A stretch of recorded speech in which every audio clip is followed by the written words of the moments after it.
What's up, Eager to Pleasers? Welcome back to another episode of the Eager to Please podcast, where we're continuing to explore the questions, who am I and what's my self-worth? There's a misconception flying around out there that I used to buy into, and maybe you have too at one point or another in your life. And that misconception is this, that putting yourself before others means you're being selfish. But as I hear myself read that out loud, and look back on the path that got me to where I am today, that lie we tell ourselves couldn't be further from the truth. I bought into that notion hook, line, and sinker when I decided to get married and have kids.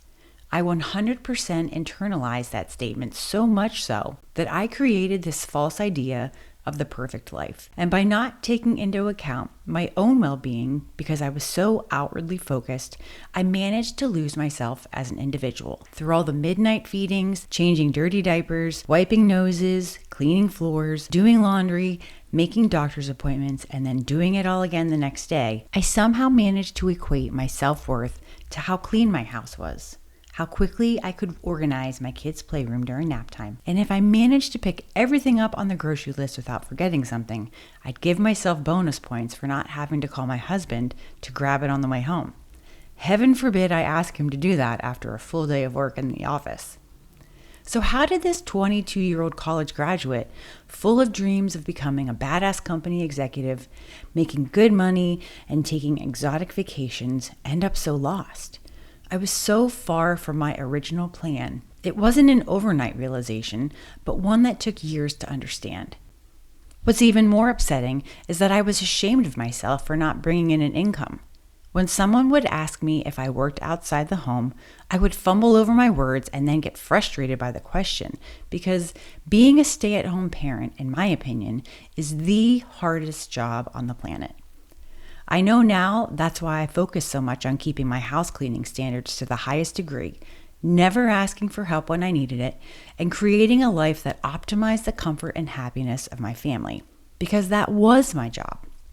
And as fulfilling as it was being the one staying at home with our babies, soaking up every last snuggle, witnessing first milestones, and watching them grow into the amazing young ladies that they are today, I still felt unfulfilled.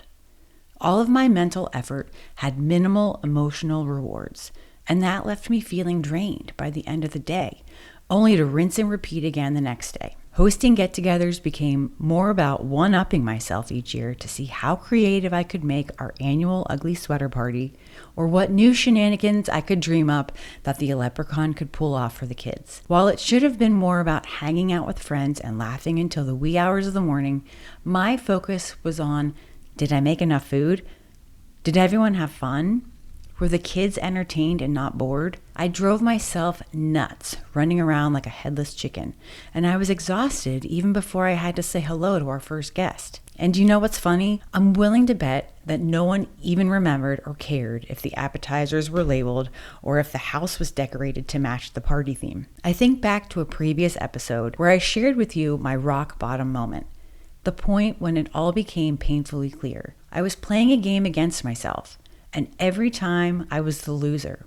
I had become my own worst enemy in this exhausting pursuit of perfection. I knew something had to change, because if I didn't, the cycle would keep repeating. And that's when I realized if I wasn't okay, there was no way I was able to take care of the people I loved the most. I needed to understand that by taking the time to rest, recharge, and do the things that were enjoyable to me, apart from being a mom to my kids, that I wasn't only benefiting myself, but also those around me, because then I can show up more present and balanced. And that, I learned, has become the new catchphrase that I live by. Balanced, not perfect. I want to leave you with some advice that I read from Three Rivers therapists on how to practice guilt-free self-care. Reframe your thinking.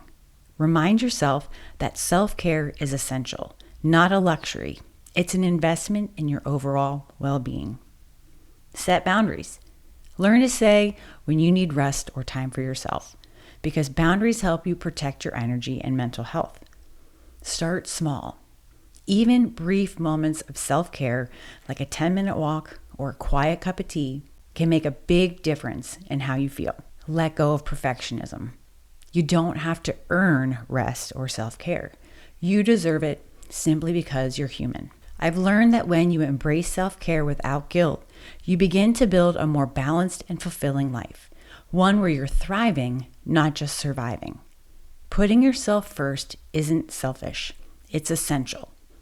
It allows you to show up as your best self for the people who matter most. Thanks so much for joining me on this episode, and I hope to see you back here for the next one. See you then.